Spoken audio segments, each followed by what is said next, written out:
beef barbecue with my homemade sauce.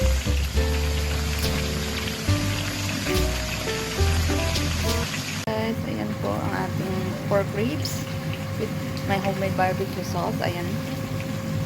Let's see.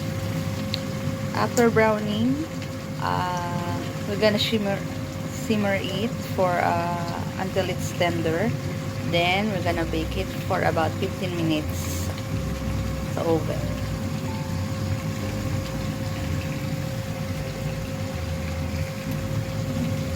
Ayan guys, pagkatapos kong lutuin, i-fry. So yung browning ng spare ribs, to make it tender, we have to simmer it for 30 minutes or more. It depends until it's tender, ha? So ayan, babalik natin siya sa kawali para pakuluan for a glass of water.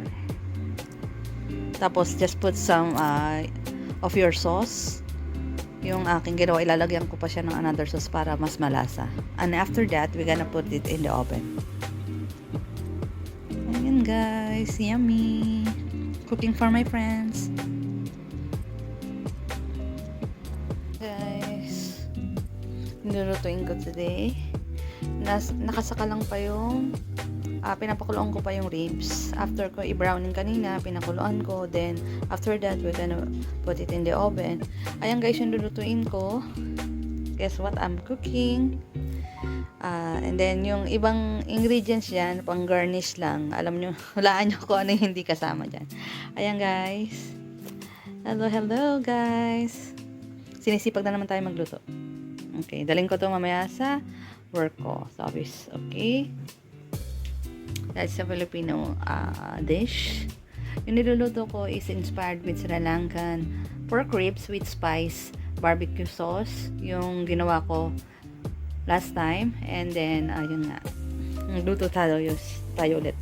Kung meron pa sana akong time, magluluto pa ako ng turmeric rice pero hindi na aabot kasi may pasok na ako later, which is kailangan ko lumabas ng bahay ng mga around 8:30 para maaga ako makarating sa workplace ko. Ayan guys, mamaya na po, babalikan ko kayo pag tayo ay nagluluto na.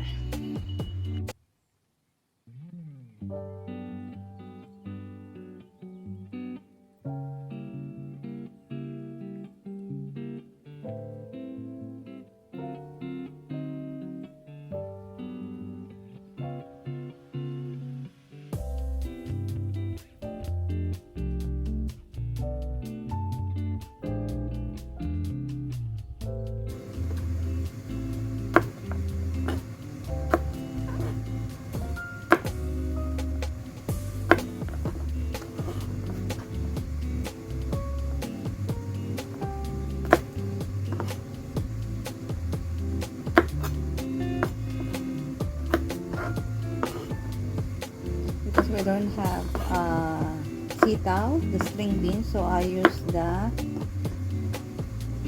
French beans.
guys, one done for my sister.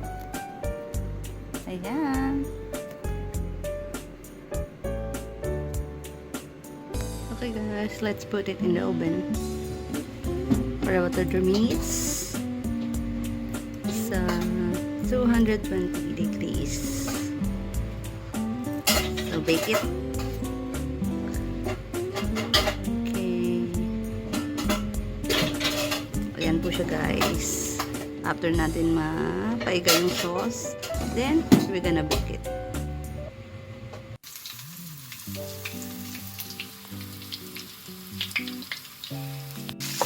Guys, we have to spray the aromatic. Ayan po. Okay, bisa-bisa. Yung pong pork, nasangkot ko na sa kanina para malambot na rin siya. So, may lasa na din sa ganyan. May konting, I just put it a little bit of salt. Pero hindi ko naman siya masyadong sinumplahan kasi because we're gonna put alamang here later. Okay? Guys, I put the coconut milk. 2 can of coconut milk, guys. Wala lang akong kara, but it's okay. I think creamy na yan later.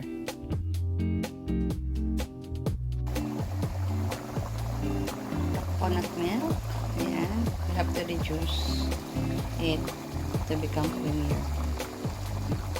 So, para until matanggal yung water dun sa coconut milk, guys. Bago natin ilagay yung hipon at vegetables. Okay? Ayan na po, guys. After this, bago ako mag-prepare for work, ayusin ko pa yan. Ayan guys, sinagay ko na yung gulay. Yung hipon, yung gulay ng kalabasa and French beans. You should use sitaw, but wala kami available na sitaw, so we use the beans na lang po. The French beans. Ayan guys. Tutuin lang natin yung beans, then it's okay. Okay na. Huwag masyadong yung malabnaw. Kailangan palaputin natin ng konti. Iikahin natin siya ng konti. Ayan po. For my friends. Ulam ko rin. Mamaya. Ayan. Hindi umabot sa kanilang dinner. So, take home na lang nila. Oops. Nausukan kayo guys. I love cooking guys. Ito tayo for friends. Ayan. Tapos na. Plating na. Lagay ko na lang sa lalagyanan guys. Luto na po ang ating ginataang kalabasa with shrimp, yung hipon, and pork. Guys, yung pork ribs, ginarnish pa natin para maganda. Pagawat ating mga friends. And this ginataang kabocha, the pumpkins, and French beans with hipon at pork. Ayan guys, tapos na po tayo. Ayan, tapos na rin. So guys, mag-prepare na po ako. Thank you guys. Thank you for watching. Please don't forget to like and subscribe. Sweet Sherry. And I have my second account too. My kusina ni Shen by Sweet Sherry. So, doon po tayo magluluto. Dito lang is a free view. Yung step-by-step cooking, doon po tayo sa isang channel ko, guys. Salamat po. Thank you, guys. Ayan, guys.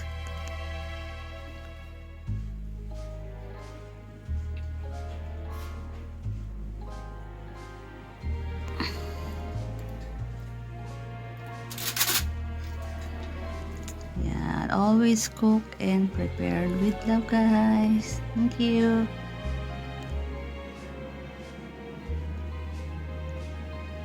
Sana magustuhan nila sa aking mga kasama sa work. Okay.